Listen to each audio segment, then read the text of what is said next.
জানিয়ে দিব আজকের বাংলা আপডেট সংবাদ। শুরুতেই সংবাদ শিরোনাম। জামাত ও এনসিপির কৌশল, আওয়ামী লীগের প্রত্যাবর্তনের ইঙ্গিত থাকছে প্রতিবেদনে। রাজনৈতিক চ্যালেঞ্জ মোকাবেলায় প্রস্তুত আওয়ামী লীগ থাকছে প্রতিবেদনে। ইরান ইসরায়েল যুদ্ধে কেন আতঙ্কিত তারেক রহমান থাকছে প্রতিবেদনে। মার্চে দেশে ফিরছেন প্রধানমন্ত্রী হাসিনা, রাজনীতিতে নতুন কৌশল থাকছে প্রতিবেদনে। চাঁদাবাজি ইস্যুতে বিএনপি নেকাবির নাম, তদন্তের দাবি জোরালো থাকছে প্রতিবেদনে। আমেরিকার সমর্থনে শক্তিশালী আওয়ামী লীগ, বিতর্কে তারেক রহমান থাকছে প্রতিবেদনে। এতক্ষণ শুনতেছিলেন সংবাদ শিরোনাম, এখন বিস্তারিত। জামাত ও এনসিপির কৌশল, আওয়ামী লীগের প্রত্যাবর্তনের ইঙ্গিত। রাজনৈতিক অঙ্গনে নতুন করে আলোচনা শুরু হয়েছে। মাঠের ভেতরে ও বাইরে নীরব কৌশল সাজাচ্ছে বাংলাদেশ জামায়াতে ইসলামী ও ন্যাশনাল কংগ্রেস পার্টি এনসিপি। একই সময়ে দলীয় পুনর্গঠন, তৃণমূল সক্রিয়তা এবং অনানুষ্ঠানিক যোগাযোগ বাড়ানোর খবরে জল্পনা তৈরি হয়েছে। তাহলে কি ধীরে ধীরে রাজনৈতিক সমীকরণ বদলাচ্ছে এবং তারই মধ্যে কি মিলছে বাংলাদেশ আওয়ামী লীগের প্রত্যাবর্তনের ইঙ্গিত? রাজধানী ও বিভাগীয় শহরগুলোতে জামাত ও এনসিপির কর্মসূচি লক্ষণীয়ভাবে বেড়েছে। রাজনৈতিক বিশ্লেষকদের মতে দুই দলই নিজেদের সাংগঠনিক শক্তি দৃশ্যমান করতে চায়, কেউ ভোট ভিত্তি মজবুত করতে, কেউ বা জোট রাজনীতির দরকষাকষিতে প্রভাব বাড়াতে। জামাতের কেন্দ্রীয় এক নেতা, নাম প্রকাশে অনিচ্ছুক, বলেন, আমরা দীর্ঘমেয়াদী প্রস্তুতিতে বিশ্বাসী। রাজনৈতিক শূন্যতা থাকলে তা সংগঠিত শক্তিই পূরণ করবে। অন্যদিকে এনসিপির এক মুখপাত্র দাবি করেন, নতুন প্রজন্মের আস্থা ফেরানোই আমাদের লক্ষ্য। জেলা উপজেলায় সাংগঠনিক বৈঠক, সদস্য সংগ্রহ এবং সামাজিক ইস্যুতে অবস্থান নেওয়া, এই ৩ কৌশলে এগোচ্ছে জামাত। বিশ্লেষকদের ভাষ্য, এটি কেবল নিজেদের শক্তি বাড়ানো নয়, বরং সম্ভাব্য জোট পরিস্থিতিতে দরকষাকষির সক্ষমতা তৈরি। এনসিপিও ছাত্র যুব ফোরামকে সামনে এনে কর্মসূচি সাজাচ্ছে। তাদের বক্তব্য, দ্বিদলীয় রাজনীতির বাইরে বিকল্প দরকার। এই প্রেক্ষাপটে প্রশ্ন উঠছে, রাজনীতির এই পুনর্বিন্যাস কি আওয়ামী লীগের জন্য স্পেস তৈরি করছে?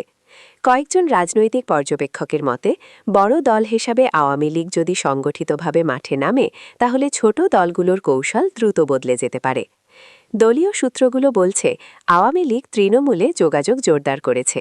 সামাজিক যোগাযোগ মাধ্যমে সক্রিয়তা বাড়ানো, প্রবাসী সমর্থকদের সঙ্গে ভার্চুয়াল বৈঠক, এসবই ভবিষ্যৎ পরিকল্পনার অংশ। এক প্রবীণ নেতা বলেন, রাজনীতি শূন্য থাকে না, জনগণ চাইলে আমরা প্রস্তুত। যদিও দলটি আনুষ্ঠানিকভাবে প্রত্যাবর্তন প্রসঙ্গে কিছু বলেনি, তবে সাম্প্রতিক বক্তব্যে গণমুখী কর্মসূচি ও সংগঠন শক্তিশালীকরণের উপর জোর দেওয়া হয়েছে। রাজনৈতিক বিশ্লেষকরা মনে করছেন, জামাত ও এনসিপির কৌশলগত তৎপরতা মূলত ভবিষ্যৎ নির্বাচনী সমীকরণ মাথায় রেখে। যদি বড় দলগুলো পুনর্গঠনে সফল হয়, তাহলে ছোট দলগুলোর অবস্থান নির্ধারণে দ্রুত সমন্বয় দরকার হবে। এক বিশ্লেষকের ভাষায়, এটি দাবার চালের মতো, একটি চালেই পুরো বোর্ড বদলে যেতে পারে। রাজনৈতিক অঙ্গনে উত্তেজনা বাড়ছে, তবে চূড়ান্ত সিদ্ধান্ত এখনও সময়ের অপেক্ষায়। জামাত ও এনসিপির কৌশলগত সক্রিয়তা নিঃসন্দেহে আলোচনার জন্ম দিয়েছে, কিন্তু আওয়ামী লীগের প্রত্যাবর্তন বাস্তবে কতটা সম্ভব তা নির্ভর করবে মাঠের সমর্থন, রাজনৈতিক পরিবেশ এবং ভবিষ্যৎ নির্বাচনী রোডম্যাপের ওপর। রাজনৈতিক চ্যালেঞ্জ মোকাবিলায় প্রস্তুত আওয়ামী লীগ। ঢাকা। সাম্প্রতিক রাজনৈতিক অঙ্গনে নানা জল্পনা কল্পনা, সমালোচনা ও সাংগঠনিক চ্যালেঞ্জের মধ্যেও মাঠে সক্রিয় থাকার ঘোষণা দিয়েছে বাংলাদেশ আওয়ামী লীগ। দলটির কেন্দ্রীয় নেতারা বলছেন, যে কোনো রাজনৈতিক চ্যালেঞ্জ গণতান্ত্রিক উপায়ে মোকাবিলা করতে আমরা প্রস্তুত। রাজধানীর ধানমন্ডিতে দলীয় কার্যালয়ে এক অনানুষ্ঠানিক বৈঠকের পর নেতারা জানান, তৃণমূল থেকে কেন্দ্র পর্যন্ত সাংগঠনিক পুনর্গঠন, কর্মসূচি জোরদার এবং জনসম্পৃক্ততা বাড়ানোর ওপর গুরুত্ব দেওয়া হচ্ছে। দলটির এক যুগ্ম সাধারণ সম্পাদক বলেন, বিরোধীদের সমালোচনা নতুন কিছু নয়, জনগণের আস্থা নিয়েই আমরা সামনে এগোব। দলীয় সূত্রে জানা গেছে জেলা উপজেলা পর্যায়ের সম্মেলন আয়োজন, সদস্য সংগ্রহ অভিযান এবং যুব ও ছাত্র সংগঠনের কার্যক্রম সক্রিয় করার উদ্যোগ নেওয়া হয়েছে। বিশেষ করে সামাজিক যোগাযোগ মাধ্যমে প্রচারণা জোরদার এবং উন্নয়নমূলক কর্মকাণ্ড তুলে ধরতে আলাদা সেল গঠনের কথাও আলোচনা হয়েছে। নেতারা দাবি করেন সরকারের সময়কার অবকাঠামো উন্নয়ন, সামাজিক নিরাপত্তা কর্মসূচি এবং অর্থনৈতিক প্রবৃদ্ধির ধারাবাহিকতা জনগণের কাছে তুলে ধরাই হবে তাদের প্রধান কৌশল। উন্নয়ন ও স্থিতিশীলতাই আমাদের শক্তি, বলেন এক কেন্দ্রীয় নেতা। সাম্প্রতিক সময়ে বিরোধী রাজনৈতিক দলগুলো বিভিন্ন ইস্যুতে সমালোচনা বাড়িয়েছে, তবে আওয়ামী লীগ নেতারা বলছেন রাজনৈতিক প্রতিপক্ষের অভিযোগের জবাব মাঠের রাজনীতি ও তথ্যভিত্তিক বক্তব্যের মাধ্যমেই দেওয়া হবে। তারা আরও জানান উস্কানিমূলক বক্তব্য বা সহিংসতার পথ এড়িয়ে গণতান্ত্রিক ধারায় আন্দোলন সংগ্রাম চালানোই দলের নীতি। মাঠ পর্যায়ের নেতাকর্মীরা জানান দলের সভাপতি শেখ হাসিনার নির্দেশনা অনুযায়ী সংগঠনকে আরও ঐক্যবদ্ধ রাখা এবং সাধারণ মানুষের পাশে থাকার উপর জোর দেওয়া হচ্ছে। বিভিন্ন এলাকায় জনসংযোগ কর্মসূচি, মতবিনিময় সভা এবং সামাজিক কার্যক্রমের মাধ্যমে জনসমর্থন সুসংহত করার পরিকল্পনা রয়েছে। রাজনৈতিক বিশ্লেষকরা মনে করছেন দেশের রাজনৈতিক পরিস্থিতি ক্রমেই প্রতিদ্বন্দ্বিতাপূর্ণ হয়ে উঠছে। এমন বাস্তবতায় বড় দল হিসাবে আওয়ামী লীগের সামনে সংগঠনকে চাঙা রাখা এবং জন আস্থা ধরে রাখা বড় চ্যালেঞ্জ। তবে দীর্ঘদিনের রাজনৈতিক অভিজ্ঞতা ও শক্তিশালী তৃণমূল কাঠামো তাদের বড় শক্তি বলে মনে করেন তারা। সব মিলিয়ে আগামী দিনগুলোতে রাজনৈতিক অঙ্গনে প্রতিযোগিতা ও বিতর্ক বাড়তে পারে এমন আভাস মিলছে, আর সে বাস্তবতায় আওয়ামী লীগ নিজেদের প্রস্তুত ও সংগঠিত রাখতে জোর তৎপরতা চালাচ্ছে বলে দলীয় সূত্রে জানা গেছে। ইরান ইসরায়েল যুদ্ধে কেন আতঙ্কিত তারেক রহমান? বিশ্ব রাজনীতির এক অস্থিরতম অধ্যায়ের নাম মধ্যপ্রাচ্য। এখানকার একটি ছোট্ট ঘটনা যেমন তেল বাজারকে প্রভাবিত করতে পারে, তেমন বড় কোনো সংঘাত বৈশ্বিক অর্থনীতিতে কাঁপিয়ে দিতে পারে।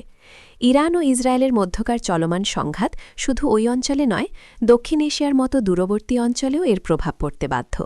বাংলাদেশ সরাসরি এই যুদ্ধে অংশ নেয়নি, তবু অর্থনৈতিক ও মনস্তাত্ত্বিক দিক থেকে বেশ ঝুঁকির মুখে পড়তে পারে। ইরান ও ইসরায়েল দুটি দেশই মধ্যপ্রাচ্যের জ্বালানি ও রাজনৈতিক মানচিত্রে অত্যন্ত গুরুত্বপূর্ণ। ইরান বিশাল পরিমাণে তেল উৎপাদক দেশ, বিশ্বের তেল বাজারে এর প্রভাব ব্যাপক। বাংলাদেশের অর্থনীতিতে তিনটি খাতে প্রভাব পড়বে। প্রথমত, জ্বালানি তেলের দাম বেড়ে গেলে সব খাতে প্রভাব পড়বে। দ্বিতীয় প্রভাব পড়বে শ্রমবাজারে। হরমুজ প্রণালী বন্ধ হলে জ্বালানি খাতসহ পুরো আমদানি পণ্য সরবরাহের প্রভাব পড়বে।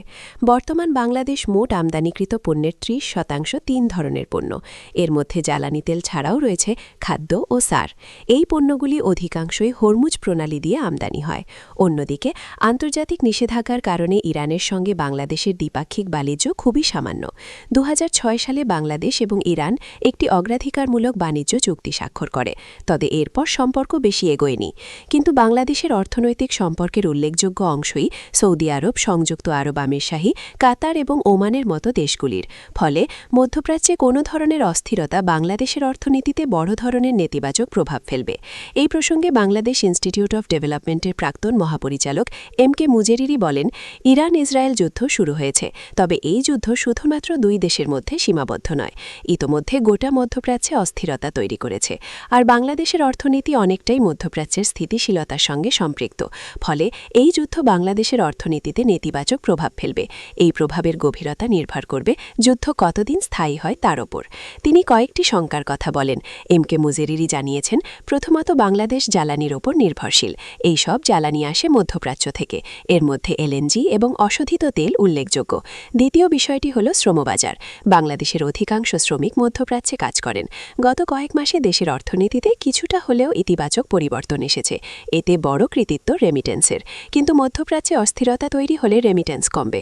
এটি দেশের অর্থনীতিতে বড় আঘাত আসবে। তৃতীয়ত, হরমুজ প্রণালী বন্ধ করে দেওয়ার হুমকি দেওয়া হয়েছে। এটি বন্ধ হলে তেল সরবরাহ প্রভাবিত করবে। এর ফলে বাংলাদেশে বিনিয়োগ প্রভাব পড়বে, বাড়বে পরিবহন ভাড়া, পণ্যের উৎপাদন খরচ অস্বাভাবিক হারে বৃদ্ধি পাবে, মূল্যস্ফীতিও প্রভাব ফেলবে। এছাড়া সরকার জ্বালানি তেলে যে মূল্য সমন্বয়ের চেষ্টা করছে সেটিও বন্ধ হয়ে যাবে। তবে সবকিছু নির্ভর করছে যুদ্ধ কতদিন স্থায়ী হয় তার উপর। পূর্বতন তদারকি সরকারের অর্থ উপদেষ্টা ড. এবি মির্জা আজিজুল ইসলাম বলেন, ইরান ও ইসরায়েল দুই দেশের সঙ্গে বাংলাদেশের সরাসরি খুব বেশি অর্থনৈতিক সম্পর্ক নেই। ইসরায়েলের সঙ্গে একেবারেই নেই। ইরানের সঙ্গে কিছুটা আছে। তবে সম্পর্ক থাকুক অথবা না থাকুক, যুদ্ধ কোনোভাবেই কাম্য নয়। এই যুদ্ধ দীর্ঘায়িত হলে বাংলাদেশের অর্থনীতিতে নেতিবাচক প্রভাব পড়তে পারে। এই যুদ্ধে বাংলাদেশ কাকে সমর্থন করবে সেটাও একটি প্রশ্ন। মার্চে দেশে ফিরছেন প্রধানমন্ত্রী হাসিনা। রাজনীতিতে নতুন কৌশল।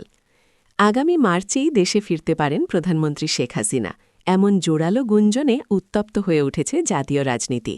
ক্ষমতাসীন দল বাংলাদেশ আওয়ামী লীগের একাধিক সূত্র ইঙ্গিত দিচ্ছে, আন্তর্জাতিক কর্মসূচি ও কূটনৈতিক ব্যস্ততা শেষে তিনি দেশে ফিরে রাজনৈতিক কর্মকাণ্ডে সরাসরি নেতৃত্ব দেবেন। সম্ভাব্য এই প্রত্যাবর্তনকে কেন্দ্র করে দলীয় নেতাকর্মীদের মধ্যে যেমন উচ্ছ্বাস, তেমনি বিরোধী শিবিরেও শুরু হয়েছে কৌশলগত হিসাব নিকাশ। রাজনৈতিক অঙ্গনে আলোচনা, এই প্রত্যাবর্তন কেবল আনুষ্ঠানিক সফর শেষে দেশে ফেরা নয়, বরং নতুন রাজনৈতিক বার্তা, সাংগঠনিক পুনর্গঠন এবং আগামী দিনের রূপরেখা ঘোষণার প্রস্তুতি। আওয়ামী লীগের নীতি নির্ধারণী পর্যায়ে ইতোমধ্যে কয়েক দফা ভার্চুয়াল বৈঠক হয়েছে বলে জানা গেছে, যেখানে তৃণমূল শক্তিশালী করা, তরুণ নেতৃত্বকে সামনে আনা এবং জোট রাজনীতির নতুন সমীকরণ তৈরির বিষয়গুলো গুরুত্ব পেয়েছে। দলীয় সূত্র জানায়, দেশে ফিরেই প্রধানমন্ত্রী প্রথমে সাংগঠনিক কার্যক্রমকে গতিশীল করতে চাইবেন। জেলা, মহানগর ও উপজেলা পর্যায়ে যেসব ইউনিট দীর্ঘদিন ধরে নিষ্ক্রিয় বা দ্বন্দ্বে জর্জরিত, সেগুলো পুনর্গঠনের পরিকল্পনা রয়েছে।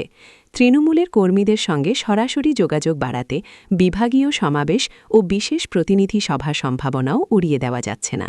একজন কেন্দ্রীয় নেতা বলেন, নেত্রী সবসময় মাঠের রাজনীতিকে গুরুত্ব দেন। তিনি দেশে ফিরলে সংগঠন চাঙা হবে, নেতাকর্মীদের মধ্যে নতুন উদ্দীপনা তৈরি হবে। বিশ্লেষকদের মতে, সাম্প্রতিক সময়ে রাজনৈতিক প্রতিযোগিতা বেড়ে যাওয়ায় তৃণমূল শক্তিশালী করা আওয়ামী লীগের জন্য কৌশলগতভাবে গুরুত্বপূর্ণ হয়ে উঠেছে। রাজনৈতিক পর্যবেক্ষকরা বলছেন, নতুন কৌশলে তরুণ নেতৃত্বের অংশগ্রহণ বাড়ানোর উদ্যোগ থাকতে পারে। ছাত্র ও যুব সংগঠনের মাধ্যমে নতুন ভোটারদের কাছে পৌঁছানোর পরিকল্পনা নেওয়া হচ্ছে। সামাজিক যোগাযোগ মাধ্যম ভিত্তিক প্রচার, অনলাইন ক্যাম্পেইন এবং ইস্যু ভিত্তিক ভিডিও কন্টেন্ট তৈরির দিকেও জোর দেওয়া হচ্ছে বলে দলীয় সূত্রে জানা গেছে। আওয়ামী লীগের একাধিক দায়িত্বশীল নেতা মনে করেন, আগামী দিনের রাজনীতিতে ডিজিটাল প্ল্যাটফর্ম বড় ভূমিকা রাখবে। তাই সংগঠনের প্রতিটি ইউনিটকে প্রযুক্তি নির্ভর যোগাযোগ কৌশল শেখানোর পরিকল্পনাও আলোচনায় রয়েছে। রাজনৈতিক অঙ্গনে গুঞ্জন রয়েছে, দেশে ফিরে প্রধানমন্ত্রী সম্ভাব্য মিত্রদের সঙ্গে সংলাপ বাড়াতে পারেন। অতীতে জোট রাজনীতির মাধ্যমে বড় সাফল্য পাওয়া আওয়ামী লীগ এবারও বৃহত্তর ঐক্যের পথে হাঁটতে পারে। বিশেষ করে ছোট দল ও আঞ্চলিক শক্তিগুলোর সঙ্গে সমন্বয় করে নির্বাচনী সমীকরণ শক্তিশালী করার পরিকল্পনা নেওয়া হচ্ছে। বিশ্লেষকরা বলছেন, বর্তমান রাজনৈতিক বাস্তবতায় এককভাবে শক্তি অবস্থান বজায় রাখার পাশাপাশি সমঝোতার রাজনীতিও গুরুত্বপূর্ণ। সেই বিবেচনায় জোট সম্প্রসারণ কৌশল হতে পারে বড় পদক্ষেপ। দ্রব্যমূল্য, কর্মসংস্থান ও অবকাঠামো উন্নয়ন, এই তিনটি ইস্যুকে সামনে রেখে জনসংযোগ বাড়ানোর পরিকল্পনা রয়েছে বলে জানা গেছে। সরকারের উন্নয়ন কর্মকাণ্ড, বিশেষ করে পদ্মা সেতু, মেট্রো রেল, এক্সপ্রেসওয়ে প্রকল্পসহ বড় অবকাঠামো উন্নয়নকে প্রচারের কেন্দ্রে রাখা হতে পারে। একজন নীতি নির্ধারক বলেন, সরকারের অর্জনগুলো জনগণের সামনে তুলে ধরা হবে। একই সঙ্গে চ্যালেঞ্জগুলো স্বীকার করে সমাধানের রোডম্যাপও দেওয়া হবে। বিরোধী দলগুলো বলছে, সম্ভাব্য এই প্রত্যাবর্তন রাজনৈতিক কৌশলের অংশ। তাদের মতে, জনমতের চাপ সামাল দিতে এবং আন্তর্জাতিক অঙ্গনে বার্তা দিতে সরকার নতুন পরিকল্পনা করছে। তবে তারা মনে করছে, মাঠের বাস্তবতা বিবেচনায় না নিলে কৌশল সফল হবে না। রাজনৈতিক বিশ্লেষকদের মতে, নেত্রীর দেশে ফেরা বিরোধীদের আন্দোলন রাজনীতিতেও নতুন গতি আনতে পারে। পাল্টাপাল্টি কর্মসূচি ও বক্তব্যে উত্তপ্ত হতে পারে রাজনৈতিক পরিবেশ। বৈশ্বিক অর্থনৈতিক চাপ, ভূ রাজনৈতিক টানাপোড়েন এবং আঞ্চলিক কূটনীতির জটিল বাস্তবতায় সরকারকে ভারসাম্য রক্ষা করতে হচ্ছে। বিশ্লেষকদের মতে, প্রধানমন্ত্রী সরাসরি নেতৃত্বে আন্তর্জাতিক অংশীদারদের সঙ্গে যোগাযোগ আরও জোরদার হতে পারে। বিশেষজ্ঞদের ধারণা, দেশে ফেরার পর তিনি আন্তর্জাতিক সম্পর্ক, বিনিয়োগ ও রপ্তানি বাজার সম্প্রসারণ নিয়ে নতুন দিক নির্দেশনা দিতে পারেন। তৃণমূল পর্যায়ে নেতাকর্মীরা নেত্রীর প্রত্যাবর্তনকে ইতিবাচকভাবে দেখছেন। সামাজিক যোগাযোগ মাধ্যমে ইতোমধ্যে স্বাগত বার্তা ও ব্যানার পোস্ট হতে শুরু করেছে। অনেকেই মনে করছেন, সরাসরি নির্দেশনা পেলে সাংগঠনিক গতি বাড়বে এবং দ্বন্দ্ব নিরসনে কার্যকর উদ্যোগ নেওয়া সম্ভব হবে। একজন জেলা পর্যায়ের নেতা বলেন, নেত্রী মাঠে নামলে কর্মীরা নতুন করে উজ্জীবিত হন। সামনে যে চ্যালেঞ্জ আছে তা মোকাবেলায় আমরা প্রস্তুত। রাজনৈতিক বিশ্লেষকদের মতে, মার্চে সম্ভাব্য এই প্রত্যাবর্তন দেশের রাজনীতিতে নতুন সমীকরণ তৈরি করতে পারে। সাংগঠনিক পুনর্গঠন, জোট সম্প্রসারণ এবং ইস্যু ভিত্তিক প্রচার, এই তিন কৌশল যদি সমন্বিতভাবে বাস্তবায়ন হয়, তবে তা আগামী নির্বাচনী রাজনীতিতে প্রভাব ফেলতে পারে। তবে সবকিছু নির্ভর করবে বাস্তব পদক্ষেপের ওপর। কৌশল ঘোষণাই যথেষ্ট নয়, মাঠ পর্যায়ে তার কার্যকর বাস্তবায়নই হবে মূল চ্যালেঞ্জ। চাঁদাবাজি ইস্যুতে বিএনপি নেতাদের নাম, তদন্তের দাবি জোরালো। চাঁদাবাজি ইস্যুতে বিএনপি নেতাদের নাম সামনে আসার পর রাজনৈতিক অঙ্গনে নতুন করে উত্তেজনা ছড়িয়ে পড়েছে।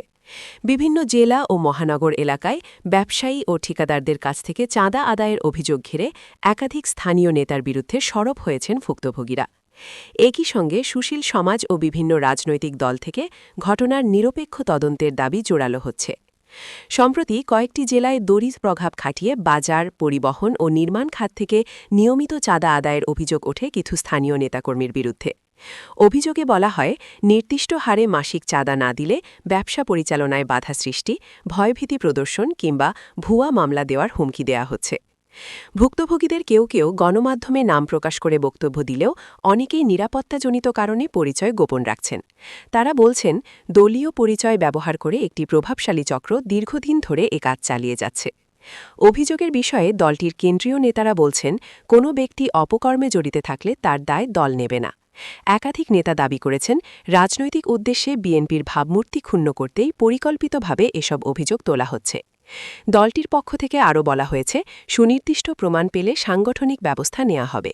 কিছু ক্ষেত্রে ইতোমধ্যে স্থানীয় পর্যায়ে কারণ দর্শনের নোটিশ দেয়া হয়েছে বলেও জানা গেছে।